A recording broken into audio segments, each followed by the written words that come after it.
Hello అండి, నమస్తే. నేను మీ Priya. Welcome back to our channel Lasya Pragna vlogs 888. ఈ రోజు వీడియోలో గోంగూర పచ్చిరొయ్యల కర్రీ ఎలా ప్రిపేర్ చేసుకోవాలో చూపించబోతున్నాను. వీడియోని ఫస్ట్ టైం చూస్తున్నట్టయితే లైక్ చేయండి, సబ్స్క్రైబ్ చేయండి, బెల్ సింబల్ కొట్టడం అస్సలు మర్చిపోవద్దు.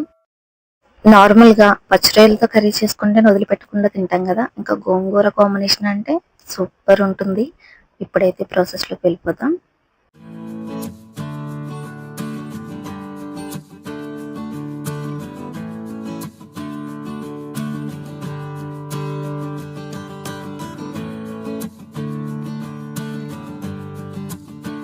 నాకైతే ఈ పచ్చిరొయ్యలు గోంగూర కర్రీ అంటే చాలా ఇష్టం. ఎప్పుడు అమ్మ చేసినా అస్సలు వదిలిపెట్టేదాన్ని కాదు, ఫుల్గా లాగించేసేదాన్ని. ఆ రెసిపీని ఇప్పుడు మీకు కూడా షేర్ చేస్తాను. ఈ కర్రీ ప్రిపేర్ చేయడానికి నేను ఒక కట్ట గోంగూర తీసుకున్నానండి. ఇది వచ్చి 20 రూపీస్ పడింది. ఈ గోంగూరని నీట్గా మొత్తం తొడాలు లేకుండా ఒలిసేసి వాటర్లో వేసుకోవాలి. వాటర్లో కొంచెం ఉప్పు కూడా వేసుకుంటే దానిలో ఉన్న క్రిమి కీటకాలు ఏమన్నా ఉంటే అన్ని చనిపోతాయి అన్నమాట. అవి మొత్తం క్లీన్ చేసేసుకుని వాటర్లో నుంచి తీసి మనం ఒక పక్కన పెట్టేసుకోవాలి. గోంగూరలో రిచ్ ఐరన్ ఉంటుందండి, చాలా అంటే చాలా మంచిది హెల్త్కి కూడా. ఇప్పుడు కుక్కర్ తీసుకుని దాంట్లో ఆల్రెడీ మనం క్లీన్ చేసి పెట్టుకున్న గోంగూరను వేసుకోవాలి. గోంగూరను మొత్తం దీనిలో వేసేసిన తర్వాత ఒక 4 నుండి 5 పచ్చిమిర్చి సన్న చీలికలుగా కట్ చేసుకుని వేసుకోవాలండి. ఎందుకంటే గోంగూర పులుపు ఎక్కువ ఉంటుంది కాబట్టి పచ్చిమిర్చి ఎక్కువే పడుతుంది. తర్వాత మీడియం సైజ్ ఉల్లిపాయను కూడా సన్నగా కట్ చేసి వేసుకోవాలి. అలాగే ఒక 2 టమాటాలను కూడా సన్నగా కట్ చేసి వేసుకోవాలి. ఇప్పుడు దీంట్లో ఒక 1/2 టీ స్పూన్ పసుపు, ఆ గోంగూరకు సరిపడా కళ్ళుప్పు, అలాగే 1½ స్పూన్ కారం కూడా వేసేసుకుని ఒక గ్లాస్ వాటర్ అయితే యాడ్ చేసుకోవాలి. యాడ్ చేసుకుని ఒకసారి మొత్తం తిప్పేసి కుక్కర్ మూత పెట్టేసి ఈ కుక్కర్ ఒక 3 విజిల్స్ రానివ్వాలండి. తర్వాత దింపేసి పక్కన పెట్టేసుకోండి. ఇప్పుడు ఈ కర్రీ ప్రిపేర్ చేసుకోవడానికి నేను ఒక 1 కేజీ వరకు రొయ్యలు తీసుకున్నానండి. ఈ 1 కేజీ రొయ్యల్ని మొత్తం పైన పొట్టు తీసేసి క్లీన్ చేసి పెట్టుకుంటే మనకు ఒక 700-800 వరకు వస్తాయండి. ఈ రొయ్యల్ని కొంచెం ఉప్పు పసుపు వేసి నీట్గా వాష్ చేసి పక్కన పెట్టుకున్నాను. స్టవ్ మీద ఒక కడాయి పెట్టుకుని దానిలో ఒక 4-5 స్పూన్లు ఆయిల్ వేసుకోండి. దీనిలో కొంచెం ఆయిల్ ఎక్కువగానే పడుతుంది. తర్వాత దీనిలో మీడియం సైజ్ ఉల్లిపాయని సన్నగా కట్ చేసుకుని వేసుకుంటున్నాను. తర్వాత ఒక 3 పచ్చిమిర్చిని కూడా సన్నగా కట్ చేసి దీనిలో యాడ్ చేసుకుంటున్నాను. ఇప్పుడు ఈ ఉల్లిపాయలు పచ్చిమిర్చి బాగా ఫ్రై అవ్వాలండి.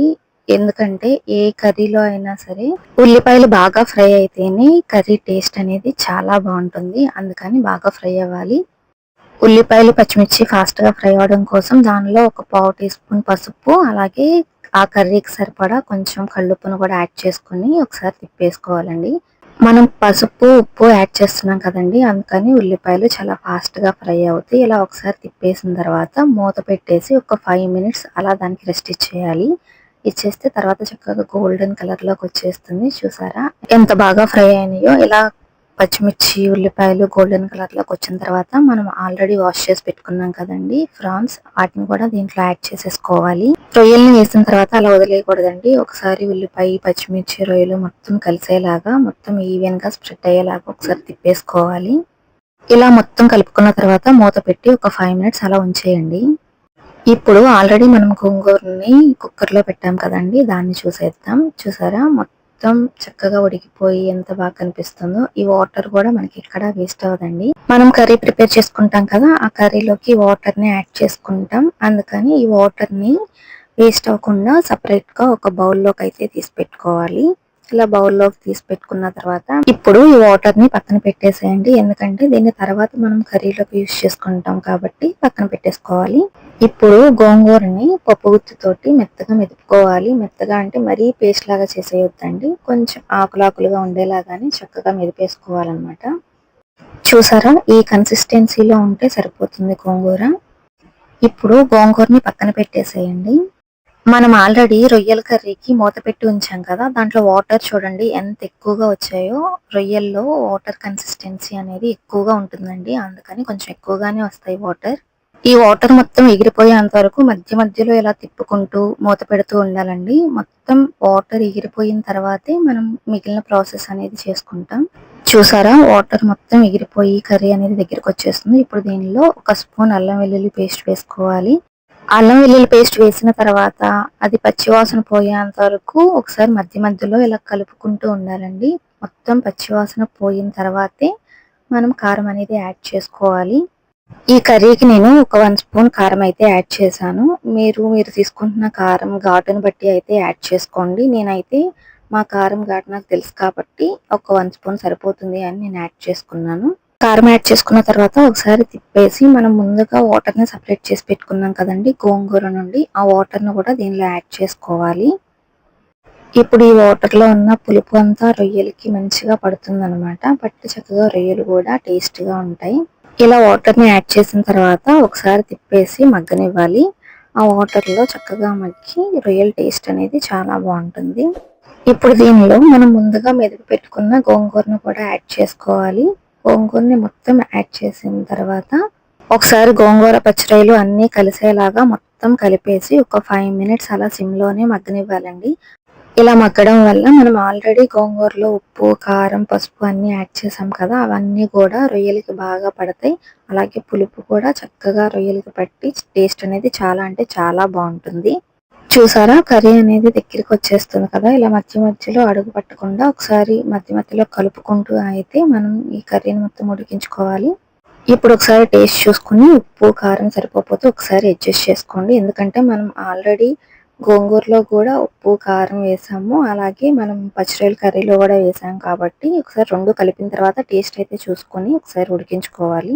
ఫైనల్గా కర్రీ అయితే రెడీ అయిపోయింది. ఒకసారి చూసేయండి. మొత్తం దగ్గరకు వచ్చేసింది కదా, పైకి బబుల్స్ కూడా వచ్చేస్తున్నాయి. ఇప్పుడు దీంట్లో ఒక 1/2 టీ స్పూన్ ధనియాల పొడి, ఒక 1/4 టీ స్పూన్ గరం మసాలా అయితే యాడ్ చేసుకోవాలి. ఫైనల్గా సన్నగా చాప్ చేసిన కొత్తిమీరను కూడా యాడ్ చేసుకోండి.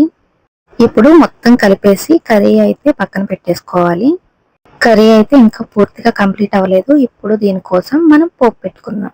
స్టవ్ మీద ప్యాన్ పెట్టుకుని దానిలో ఒక 50 గ్రాముల వరకు ఆయిల్ని యాడ్ చేసుకోండి. గోంగూర పచ్చిరొయ్యల కర్రీలో ఆయిల్ అనేది ఎక్కువగానే పడుతుందండి, అందుకే కొంచెం ఎక్కువగానే యాడ్ చేసుకోండి. ఆయిల్ హీట్ అయిన తర్వాత ఒక 1/2 స్పూన్ ఆవాలు, ఒక 2 ఎండుమిర్చి చిన్న ముక్కలుగా కట్ చేసి వేసుకోండి. తర్వాత దీనిలో మనం ఎల్లుల్లిపాయలు ఎక్కువగానే పడతాయండి. ఎల్లుల్లిపాయలను బట్టి మనకు టేస్ట్ కూడా ఇంకా బాగుంటుంది. ఒక 10 వరకు ఎల్లుల్లిపాయలని దంచుకొని యాడ్ చేసుకోండి.